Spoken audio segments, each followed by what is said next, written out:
Vamos a ver si nos funciona esta vez. Vamos a aguantar la respiración, ¿ok? ¿Ya? Vamos a llenarnos de aire y vamos a sostener la respiración. Y cuando suene la alarma, si suena, soltamos y seguimos respirando. Si no, yo les aviso, ¿ya? A ver, vamos. 1, pero tiene que escucharse, o sea, cuando... Así que suene, o sea, ¿ya?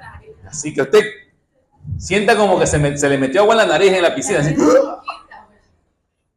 ¿Ya? Entonces vamos. 1, 2 y 3.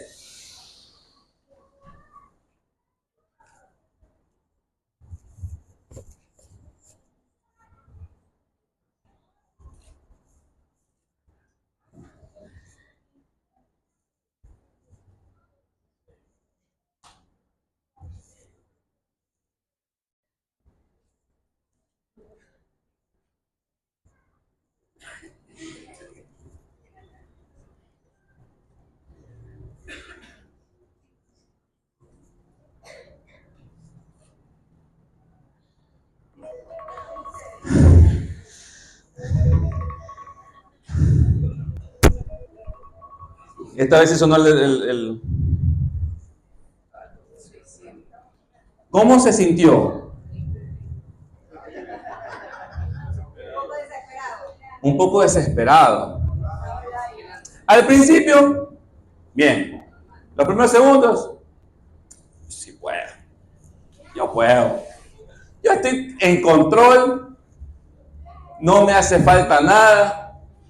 Pero poco a poco empezó a sentir la falta, ¿no? ¿Se le hizo poco o mucho tiempo? Y conforme pasaban los segundos, se sentía peor, ¿no? Se sentía cada vez más largo. Los últimos segundos fueron los más largos. 30 segundos. Este más o menos era el tiempo que nos decían que mantengamos la respiración en la época de la pandemia, que si tú podías aguantar, entonces no tenías COVID. Sí, fueron 30 segundos. Pero se sintieron larguísimos. No puede estar tranquilo 30 segundos sin aire. Pero algunos pasan años sin el soplo del Espíritu.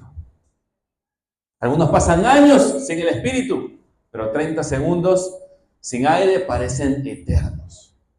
Así de desesperados para que suene esa alarma, deberíamos estar desesperados por conectarnos con el Espíritu Santo. Y quiero precisamente hablar de aquello, porque ¿cómo se llama la enseñanza del día de hoy? ¿Cómo? Neumonía. Neumonía. ¿Por qué neumonía? Bueno, la neumonía es una infección respiratoria aguda que afecta a uno o ambos pulmones, provocando que los alveolos se llenen de líquido o pus. Imagínense sus pulmones llenos de pus. ¿Qué le da? A mí me da carraca, a mí me da como sensación imaginarme los pulmones llenos de pus. Y qué horrible que al estar llenos de esto, pues el aire no fluye y usted no puede respirar bien. Neumonía viene de esto, de la inflamación de los pulmones. De hecho, neuma, que es la palabra griega que está involucrada en neumonía o en neumólogo, habla acerca de respirar, de respiración. Pero también es la palabra griega para espíritu.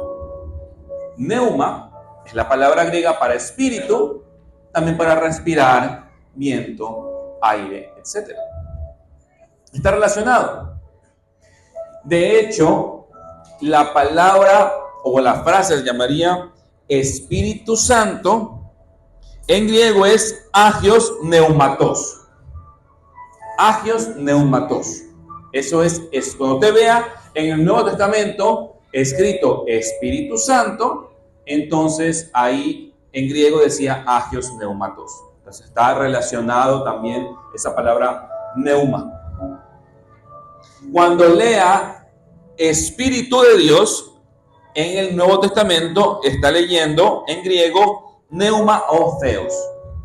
Neuma o theos y eso es espíritu de Dios. Ahí está literal palabra por palabra, porque Neuma es espíritu, Theos es Dios, y O es la partícula de conexión entre dos palabras en griego. ¿Está anotando? Va a salir en el examen de griego de la próxima semana. Anote. Hoy estamos en clase de griego y clase de hebreo. ¿Ya? Vamos a hablar mucho de las palabras griegas y las hebreas. De hecho, así como en griego tenemos neuma, con P, neuma, la palabra equivalente en hebreo es ruach o ruach.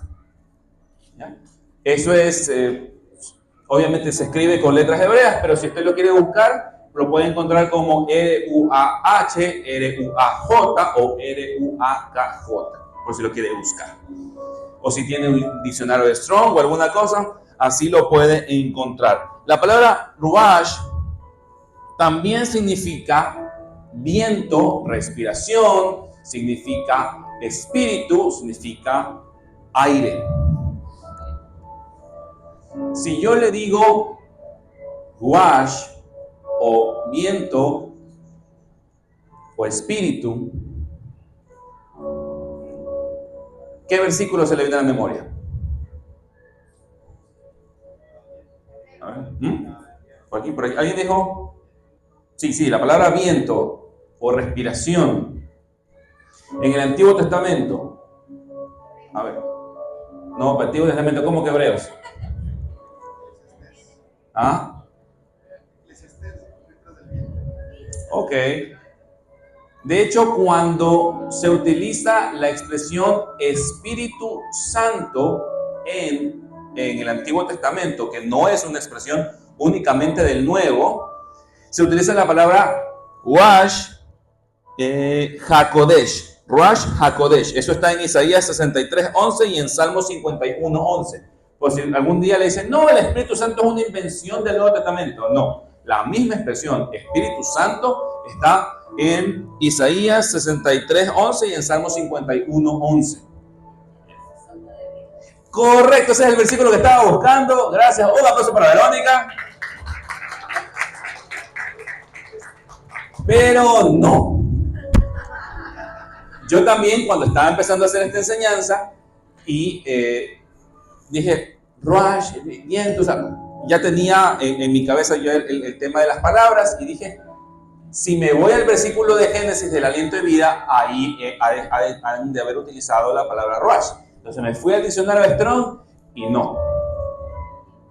Y me quedé como que, ¿cómo es eso? Y se me dañó la prédica.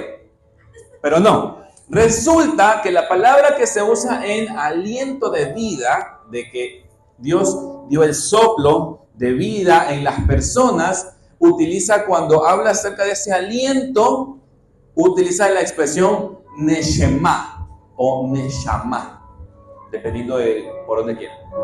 De hecho, esta palabra neshama era uno de los 3 niveles del alma hebrea. Para los hebreos antiguos, el alma tenía 3 niveles, y es que para ellos no concebían el que el hombre también tuviera espíritu igual que Dios. Entonces el concepto de alma hebrea era muy complejo y anudaba tanto espíritu como alma. Esto es un poquito difícil, pero acompáñenme. Los hebreos entendían alma como la conjunción de alma y espíritu. Lo que nosotros hoy entendemos como alma es la conjunción de mente y corazón, de pensamientos y sentimientos, que son los otros 2 niveles del alma hebrea. Entonces, ¿qué pasa? Que el alma hebrea tenía 3 niveles, que eran las palabras nefesh, ruach y neshama. Neshama era el pensamiento más profundo y era lo que dirigía a las otras 2. Ellos lo explicaban como un carruaje alado por caballos, siendo los caballos nefesh el instinto más básico, siendo ruach el conductor, que era quien daba la dirección, y siendo el jinete, y siendo neshama quien estaba dentro del carruaje, que era el dueño o el que alquilaba el carruaje y el dueño de todo, y era lo que provenía de Dios. Entonces, por eso separaban Neshama de Ruach y Mahaun de Ruach HaKodesh, porque eso era Dios. Entonces, o Ruach Elohim, el Espíritu de Dios, que en Génesis 1.1 dice, 1.2 dice que el Espíritu de Dios se paseaba. Y ahí se usa Ruach Elohim. Entonces, estas mezclas y estos niveles permitían diferenciar a los hebreos para no igualarse a Dios. Entonces, por eso más o menos iba un poco el tema. Pero sí está relacionado el aliento de vida con la palabra Ruach, solo que en diferente nivel, y usamos la palabra Neshama porque provenía de Dios. Entonces, aliento, espíritu, soplo, aire, viento, todo esto está relacionado con el Espíritu Santo y el Espíritu de Dios. Y por eso estábamos haciendo la prueba del aliento, la prueba de aguantar la respiración. Podemos pasar segundos sin aire, pero a veces pasamos años sin Dios. Y quiero que nos podamos conectar de mejor manera con el Espíritu Santo, y en los próximos minutos que nos quedan vamos a estudiar un poquito el Espíritu Santo para que salgamos con más ganas de tener una relación con Él.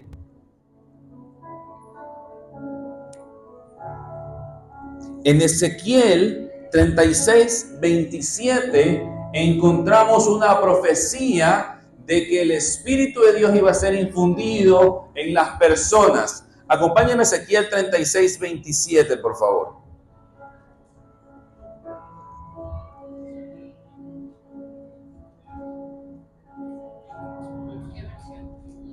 La que usted quiera. Yo lo leo todo en Nueva Traducción Viviente porque me gusta mucho esa versión. Dice: pondré mi espíritu en ustedes para que sigan mis decretos y se aseguren de obedecer mis ordenanzas. Esta palabra espíritu, de hecho, es Ruach. Imagínense, Dios está hablando y no usa la expresión completa Ruach HaKodesh, solamente se queda con la expresión Ruach y dice: voy a poner mi espíritu en ustedes, pero ese poner, ese espíritu tiene un propósito y dice: voy a poner mi espíritu en ustedes para que sigan mis decretos y se aseguren de obedecer mis ordenanzas. El Espíritu de Dios tiene un propósito en tu vida, y es que tú obedezcas a Dios y te comportes como Él espera que te comportes. Necesitas que tus acciones reflejen que el Espíritu Santo habita en ti. Y ya se hablaba desde Ezequiel que el Espíritu Santo iba a ser enviado. Ahora, ¿se acuerdan del ejercicio que hicimos al inicio? Cuando tomamos aire. ¿Sí? Ahora, ¿qué es? ¿Cómo llamarían ustedes a eso? Es. ¿Cómo? ¿Otra palabra para inhalar? Inspirar. ¿Qué versículo se les viene cuando les digo inspirar? Versículo del Nuevo Testamento. Toda palabra está inspirada, o toda escritura es inspirada por Dios. Ok. Hace unos años me parece que todavía estábamos como medio pandemia, o sea, todavía todo el mundo usaba mascarilla y demás. Yo sigo un creador de contenido que es ateo, que estudia profundamente palabras griegas, palabras hebreas, y da otros contextos, y habla mucho del tema académico. Y me dice: pastor, ¿por qué sigue eso? Porque tienes que entender qué se está hablando del otro lado.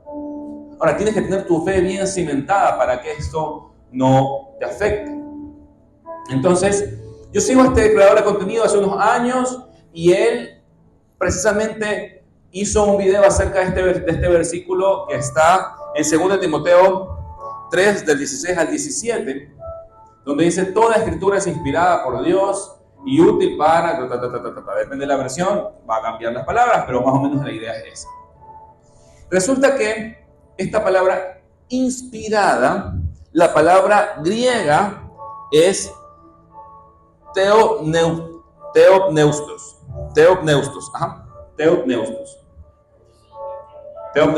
sería más bien. Teopneustos. Y esa palabra griega se utilizaba únicamente en el ámbito judío de habla griega.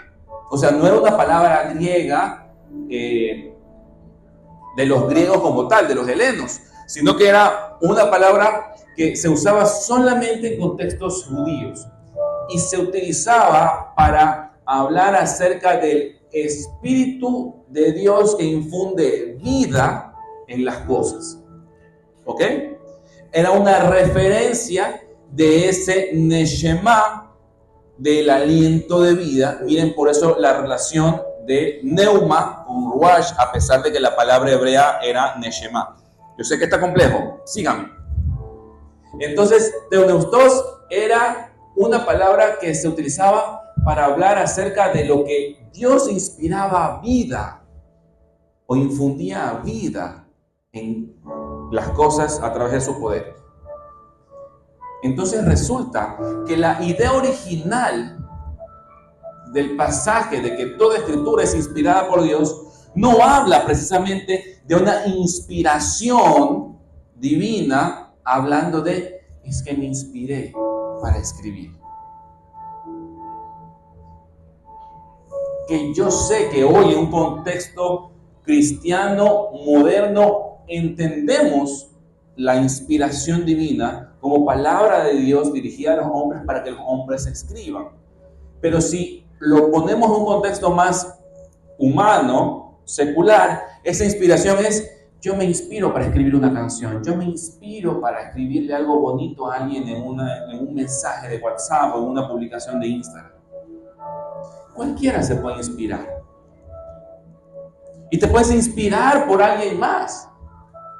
Pero cuando vemos que esta palabra tiene una connotación de aire y está relacionado al Neshama, entendemos que es vivificar, que era la verdadera intención de los judíos cuando utilizaban esta palabra en griego.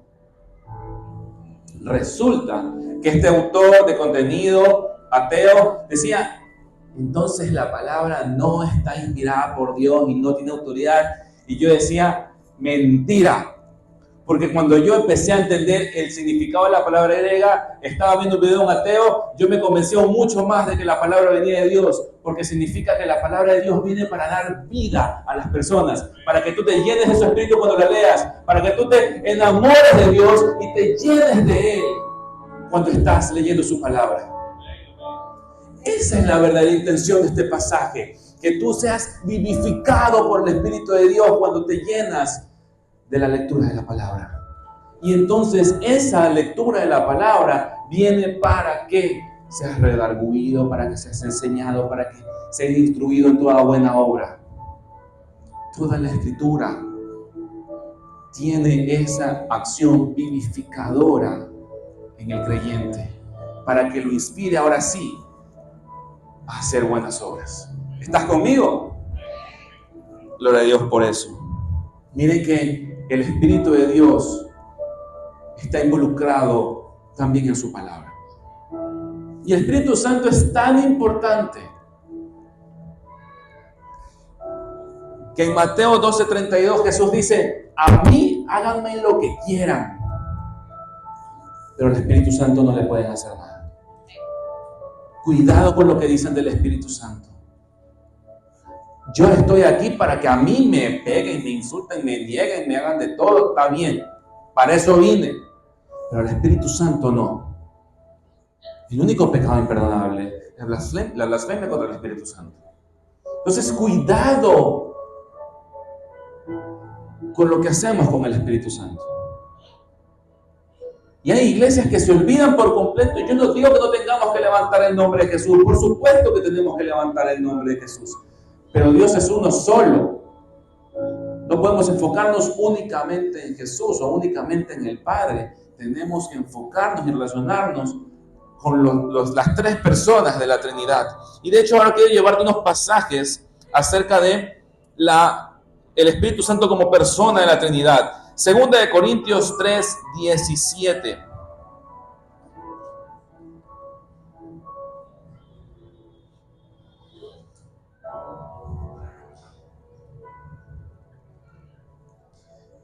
Dice el pasaje en 2 Corintios 3:17, pues el Señor es el Espíritu.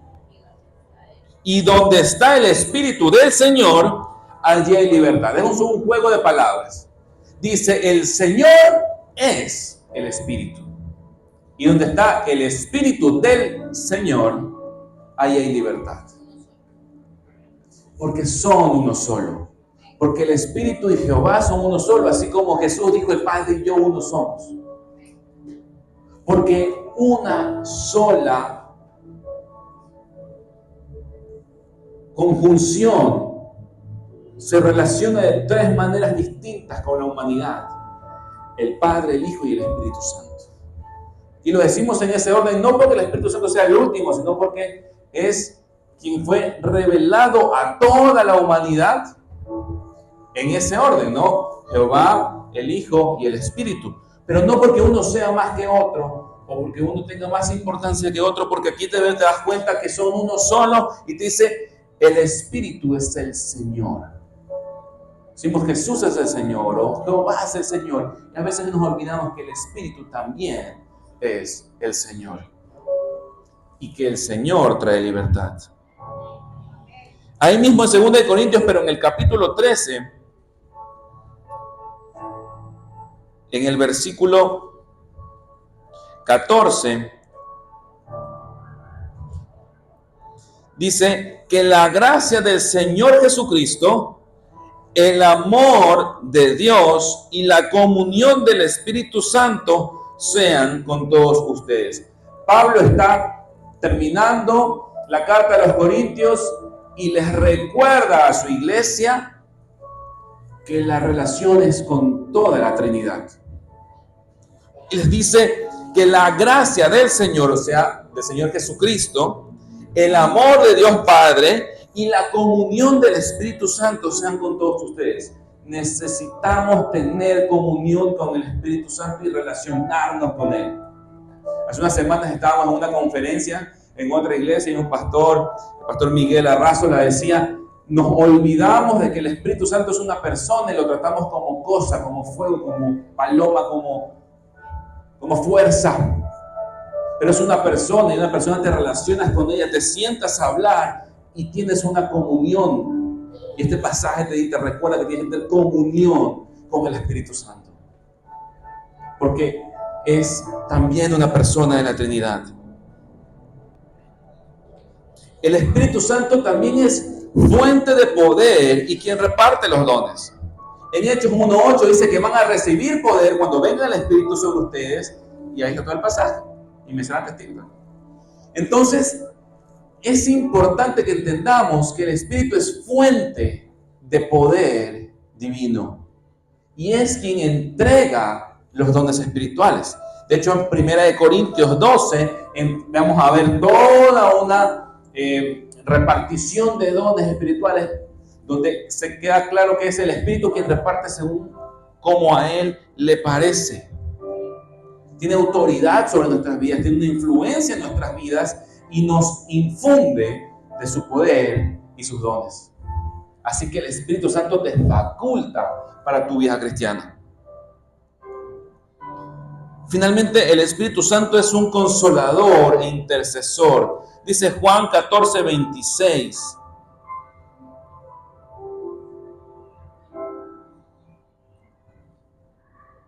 Sin embargo, cuando el Padre envíe al abogado defensor como mi representante, es decir, al Espíritu Santo, Él les enseñará todo y les recordará cada cosa que les he dicho.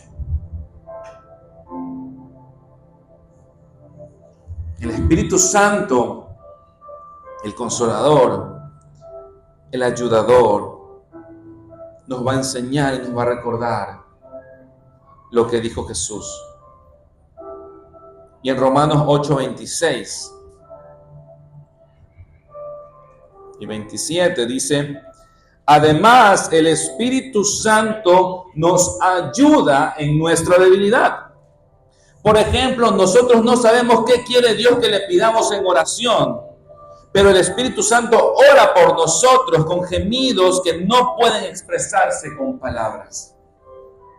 Y el Padre, quien conoce cada corazón, sabe lo que el Espíritu dice, porque el Espíritu intercede por nosotros los creyentes en armonía con la voluntad de Dios. ¿Saben qué pasaje sigue después de eso? Pasaje famosísimo de Romanos 8:28, que dice que todas las cosas obran para bien, pero obran para bien cuando tú estás alineado con la voluntad del Padre. No es que porque, bueno, sí, entonces obra para bien, listo, yo me paro en la calle y todo me va a pasar bien. No, tienes que estar alineado porque dice que el Espíritu intercede por ti en armonía con la voluntad de Dios. Y ahí entonces sabemos que todas las cosas obran para bien. El Espíritu Santo es un intercesor, un ayudador, un consolador.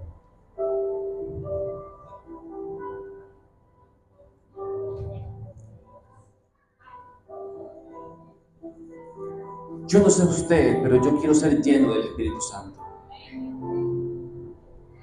Es importante que busquemos de la presencia de Dios y busquemos de su Espíritu para ser llenos de Él. Y hay un concepto en la Biblia que a veces es mal utilizado en las iglesias, y es que diferencian por un pasaje, una declaración de Juan el Bautista que dice: yo los bautizo en agua, pero el que viene después de mí los va a bautizar en fuego o en el Espíritu, dependiendo de la traducción que lea. Y entonces hay iglesias que te dicen el bautismo en fuego. El bautismo en fuego es hablar en lenguas. Ese es el bautismo. Usted no es salvo si usted se bautizó en fuego. Bueno, eso es mentira. Si usted no está de acuerdo conmigo, lo siento mucho. Pero yo me remito a lo que dice la palabra. Y lo que pasa es que la palabra es súper clara, porque te dice que cuando estaba la gente en Pentecostés, recibió al Espíritu. Y eso pasó justo después de la ascensión de Jesús. Entonces se cumple la profecía de que se iba Jesús y que venía el Consolador. Bueno, a quien le dice, tiene que hablar en lenguas, porque eso es el bautismo en el Espíritu. Bueno, primero el Espíritu Santo viene a usted cuando usted recibe a Jesús como su Señor y Salvador. En ese momento el Espíritu es sellado en usted. Primero. Segundo, la manifestación del Espíritu de hablar en lenguas es una manifestación del Espíritu, pero no es la única manifestación del Espíritu.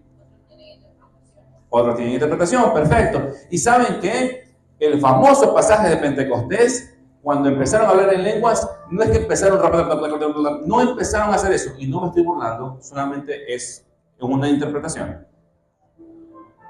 No empezaron a hacer sonidos indecibles. Cuando tú lees el pasaje de Pentecostés en Hechos 2, del 1 al 13, te das cuenta que empiezan a hablar en otros idiomas. Es como que Paúl empieza a hablar, no habla japonés, ¿verdad? Ya, como que Paúl, pues tengo que preguntar, ponte que el hombre sea tan letrado que sepa japonés. Entonces de repente Paúl empieza a hablar japonés porque tenemos un japonés a aquel lado que de repente se sentó y no sabe lo que estamos hablando, y el Espíritu de Dios ayuda a Paúl y le entrega esta habilidad adicional y él empieza a traducir la prédica japonesa. Y él no lo sabe, pero el Espíritu lo faculta para hablar otro idioma. El pasaje de Pentecostés, cuando empezaron a hablar otros idiomas, de hecho decían, todos son de Galilea, pero les entendemos en nuestros idiomas.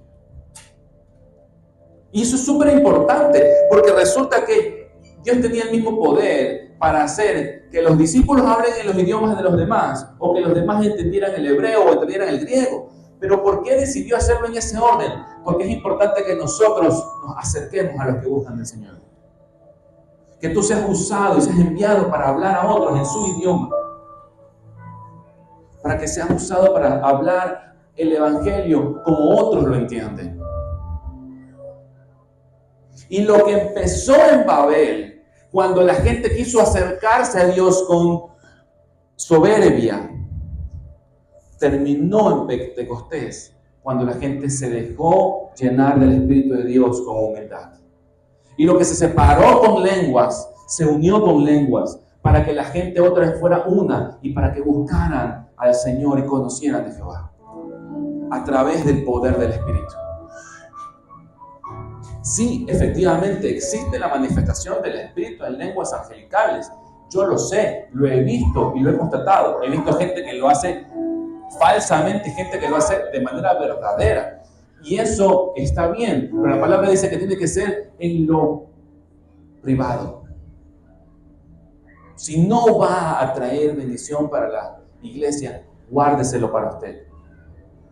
Porque ¿saben qué? ¿Saben qué es ser lleno del Espíritu? Bueno, dice Efesios 5:18. Acompáñenme ahí. Y miren el contraste que hace la palabra en este pasaje de la iglesia de Éfeso. Dice, no se emborrachen con vino, porque eso les arruinará la vida. En cambio, sean llenos del Espíritu Santo. Hay un contraste súper claro. Y ojo, aquí no habla acerca del vino como tal, sino de emborracharse y perder el control. Dice, no se emborrachen con vino. ¿Qué hace un borracho? Se mueve, dice cosas que uno hubiera dicho en una situación normal, hace cosas que normalmente se hubiera abstenido de hacer, se desinhibe, es imprudente, pierde el control por completo. Ser lleno del Espíritu es estar en control. Porque de hecho el fruto del Espíritu tiene como parte el dominio propio. Entonces, usted no puede decir que perdió el control y que se empezó a mover como loco porque estaba lleno del Espíritu, porque el Espíritu no es perder el control, el Espíritu es estar en control.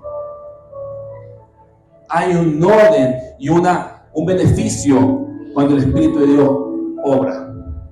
Es para beneficio de la iglesia y para glorificación del Padre. No hay nada más hermoso que ser lleno del Espíritu Santo y estar en control para bendecir a otros, para traer beneficio a los demás. El que se emborracha pierde el control y daña a otros. El que se llena del Espíritu está en control del Padre y beneficia y bendice a otros. Llénese de lo que Dios quiere para su vida. No deje que la neumonía acabe con su vida espiritual. Está tan lleno de pus y de cosas de este mundo que entorpecen y obstaculizan el flujo del aire o del Espíritu dentro de nosotros. Yo anhelo para Ciudad de Refugio una iglesia libre, una iglesia llena del Espíritu, una iglesia que respira, donde el Espíritu fluye y bendice a las demás personas. Amén, gloria a Dios. Entonces, busquemos curarnos de neumonía espiritual. Dejar de estar inflamados por las cosas del mundo, sino más bien permitiendo que el Espíritu esté en control para bendición y para gloria del Padre. Póngase de pie. Vamos a terminar este tiempo.